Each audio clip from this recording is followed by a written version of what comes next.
बिस्मिल्लाहिर्रहमानिर्रहीम। आज हम ओ लेवल अकाउंटिंग जिसका कोड है 7707 उसकी स्टडी को थोड़ा आगे बढ़ाते हैं। अभी तक जो कुछ हमने पढ़ा, हमने अकाउंटिंग की डेफिनेशन पढ़ी, अकाउंटिंग का डिफरेंस के what is the difference between accounting and bookkeeping. We learn about the accounting equation, rules of debit and credit, and then we studied the inventory कि हर वो चीज़ जो हम with the intention of reselling, हम जब उसको ख़रीद रहे होते हैं, जो हमारा कोर बिजनेस होता है, तो वो तमाम चीज़ें गुड्स मटेरियल मर्चेंडाइज कहलाती हैं। आई गिव यू एग्जांपल के आपका अगर फर्नीचर का शोरूम है तो जो फर्नीचर आप खरीद रहे हैं रीसेलिंग के लिए वो सब गुड्स मटेरियल मर्चेंडाइज जो इन्वेंट्री कहलाता है, जिसको इन्वेंट्री कहते हैं कि ये हमारी इन्वेंट्री है जिसको हमें रीसेल करना है। गारमेंट्स का स्टोर है तो जितनी गारमेंट्स आप खरीद रहे हैं रीसेलिंग के लिए वो सब आपका इन्वेंट्री कहलाएगी। और फिर हमने पढ़ा कि एडिशन, जब इसके अंदर इन्वेंट्री में एडिशन हो तो उसको परचेजेस में रिकॉर्ड करते हैं और सेल्स रिटर्न में रिकॉर्ड करते हैं। जो 2 लेक्चर्स हैं इन्वेंट्री के बड़े इंपॉर्टेंट है, देख लीजिएगा। और इसके अलावा ये कि डिक्रीज़ होता है तो फिर हम उसको किसके अंदर रिकॉर्ड करते हैं। इन्वेंट्री में डिक्रीज़ होगा तो सेल्स में रिकॉर्ड करेंगे जो हमारा रेवेन्यू है, या फिर परचेजेस रिटर्न के अंदर करेंगे जो माल हमने ख़रीदा था we are returning it. So that's the point. Now इसको हम सिलसिले को थोड़ा आगे बढ़ाते हैं। आज हम एक एग्जाम्पल करते हैं इसकी, और एग्जाम्पल में देखते हैं कि किस तरीके से ये आगे बढ़ता है। तो रिकॉर्डिंग कर रहे हैं बेसिकली, सारा जो कुछ हम पढ़ रहे हैं सब रिकॉर्डिंग पर डिपेंड करता है। तो इसकी रिकॉर्डिंग को अगर हम देखें तो वर्क एग्जाम्पल हम ले लेते हैं। कहता है बोर्ड गुड्स ऑन टाइम, के बोर्ड गुड्स ऑन टाइम माने आपको पता है, ऑन क्रेडिट खरीदी फ्रॉम डी स्मॉल से आपने माल खरीदा। ऑन क्रेडिट, ऑन टाइम का मकसद है, पढ़ा कर आ रहा हूँ मैं, तो इसका मकसद है गुड्स खरीदी तो परचेजेज, इन्वेंट्री में इजाफा हुआ, हमें पता है इन्वेंट्री में इजाफा हो तो परचेजेज में रिकॉर्ड करते हैं। और ऑन टाइम का मकसद है लाइबिलिटी इंक्रीज हो रही है डी स्मॉल की, तो परचेजेज डेबिट हो गया, और डी स्मॉल जो है लाइबिलिटी वो क्रेडिट हो गई। लाइबिलिटी इंक्रीज होगी तो क्रेडिट होगी।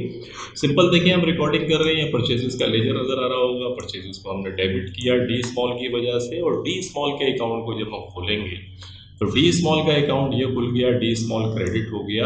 क्यों क्रेडिट हो गया डी स्मॉल? क्योंकि ये लाइबिलिटी इंक्रीज हो रही है, हमें डी स्मॉल को पेमेंट करनी है। Right now we are not paying it, तो इन्वेंट्री हमारा एसेट्स है, जब वो इंक्रीज हुआ तो डेबिट हो गया, और लाइबिलिटी इंक्रीज हुई तो क्रेडिट हो गई। Bought goods on time $410 from A Lion and Sons, तो ए लायन एंड सन्स से आपने माल खरीदा, तो अगेन वही परचेजेस डेबिट हो गई क्योंकि इंक्रीज हो रही है, परचेजेस को डेबिट कर दिया आपने और लायन एंड सन्स के अकाउंट को क्रेडिट कर दिया। इसी तरीके से ए लायन एंड सन्स का अकाउंट जो है वो लाइबिलिटी अकाउंट है, वो क्रेडिट हो जाएगा। ये देखें, ये क्रेडिट हो गया परचेजेस की वजह से, लाइबिलिटी इंक्रीज हुई, क्रेडिट हो गई, और एसेट्स इंक्रीज हुआ, इन्वेंट्री जिसको हम परचेजेस में रिकॉर्ड करते हैं तो परचेजेस डेबिट, और सप्लायर का अकाउंट क्रेडिट हो गया। Sold goods on time to D Hubbs for 60 pound, तो डी हब्स को ये माल बेचा है आपने 60 पाउंड का।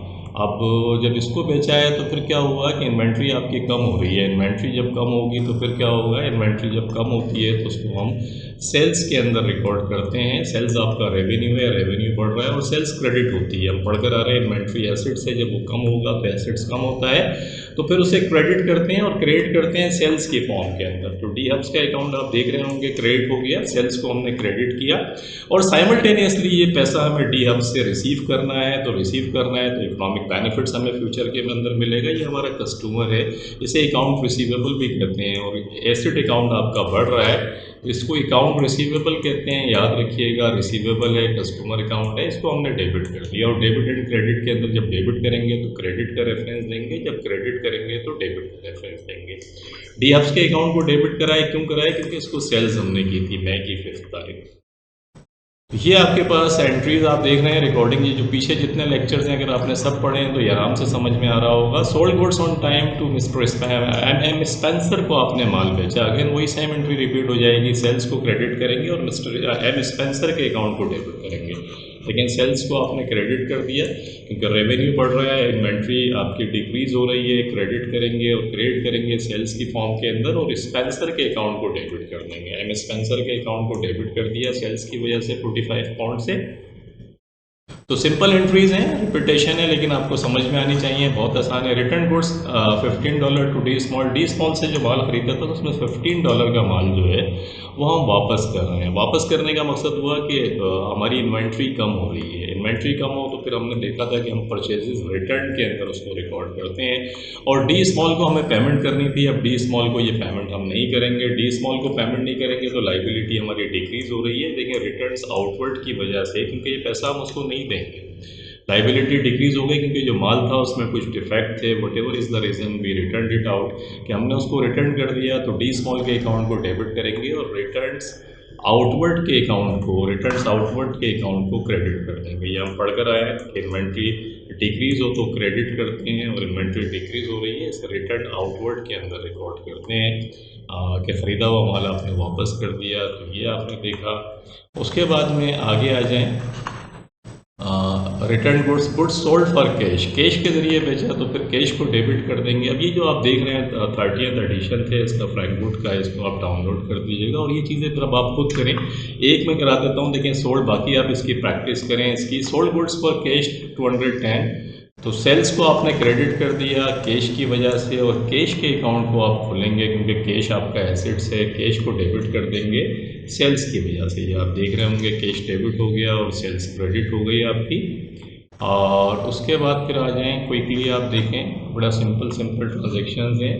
M Spencer return 16 pound goods to us. M Spencer हमारा कस्टमर्स था, उसने माल वापस कर दिया। जब वो माल वापस कर रहा है तो इन्वेंट्री बढ़ रही है और इन्वेंट्री बढ़ती है तो रिटर्न्स इनवर्ड के अंदर रिकॉर्ड करते हैं। तो रिटर्न्स इनवर्ड आप देखें, ये 16 पाउंड से एम स्पेंसर ने वापस कर दिया, आपको माल आ गया। हम पढ़कर आए थे लास्ट लेक्चर्स में भी कि इन्वेंट्री अगर इंक्रीज़ होगी, कस्टमर हमें माल वापस कर रहा है तो वो इन्वेंट्री इंक्रीज़ हो रही है, उसे रिटर्न्स इनवर्ड में रिकॉर्ड करते हैं। जो कस्टमर का अकाउंट है, कस्टमर ये पैसे नहीं देगा हमें, तो रिटर्न्स इनवर्ड की वजह से उसके अकाउंट को हमने क्रेडिट कर दिया क्योंकि एसेट कम हो गया, वो ये पैसे हमें नहीं देगा।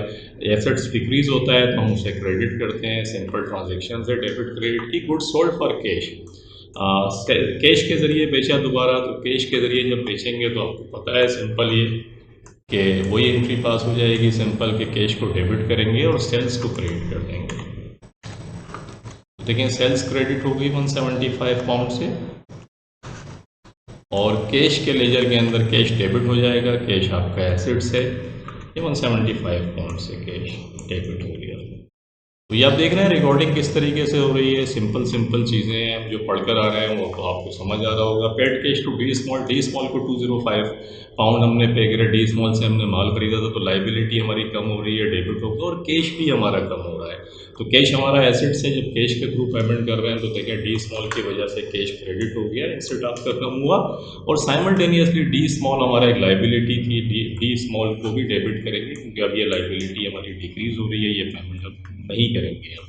तो लाइबिलिटी डिक्रीज़ होगी तो उसको डेबिट करेंगे, एसेट्स भी डिक्रीज होगा उसको हमने क्रेडिट कर दिया। D Hubbs paid amount owing by him 60 pound in cash. D Hubbs ने जो है पेमेंट कर दी कैश के ज़रिए। ये हमारा कस्टमर था जिसको हमने माल बेचा था, तो कैश हमारे पास आ जाएगा। कैश हमारा एसेट्स है, वो इंक्रीज़ हो जाएगा। तो कैश को हमने डेबिट कर दिया डी हब्स की वजह से और डी हब्स जो था उससे ये पैसा हमें रिसीव करना था। अब ये कस्टमर का अकाउंट है हमारा, वो पैसा दे रहा है हमें, तो हमारे पास कैश डेबिट हो गया और डी हब्स कस्टमर के अकाउंट को हम क्रेडिट कर देंगे क्योंकि ये वाला एसेट हमारा कम हो रहा है। अब डी हब्स ये पैसे हमें नहीं देगा, एसेट्स कम हो गया।